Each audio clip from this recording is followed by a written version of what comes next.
পাহাড়ের বড় পাথর থেকে আমরা কিভাবে সুন্দর সোনা বের করি দেখা যাক।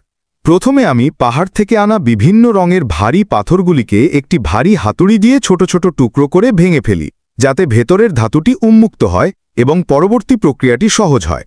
তারপর আমি এই টুকরোগুলিকে একটি বড় ঝুড়িতে ভরে একটি দেশি মর্টারে রাখি এবং ধীরে ধীরে এই পাথরগুলিকে সূক্ষ্মভাবে পিষে ফেলি যতক্ষণ না এটি খুব সূক্ষ্ম বালির মতো হয়ে যায়, কারণ পাথরটি সম্পূর্ণরূপে পিষে গেলেই সোনা বের করা যায়। এখন আমি আমার পুরানো দেশি চাক্কিতে এই গুঁড়োটি জল দিয়ে ধীরে ধীরে পিষে নিই, যাতে সোনা জলে আলাদা হয়ে যায় এবং স্থির হয়ে যায় এবং হালকা অকেজো উপাদানগুলি ওপরে ভাসতে শুরু করে। এখন এই ভেজা গুঁড়োটি একটি লোহার পাত্রে আধ ঘন্টা ধরে কম আঁচে ভাজা হয়, যাতে এর সমস্ত জল বাষ্পীভূত হয় এবং ধাতব কণাগুলি সঠিকভাবে আলাদা করা যায়।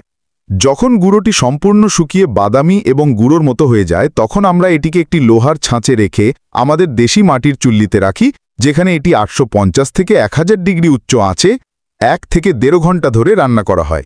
এই উচ্চ তাপমাত্রায় অন্যান্য সমস্ত উপাদান পুড়ে যায় এবং যা অবশিষ্ট থাকে তা হল খাঁটি চকচকে আসল সোনা। এবং অনেক দিন কঠোর পরিশ্রমের পরে দেখুন আমরা কতটা চকচকে সোনা পেয়েছি।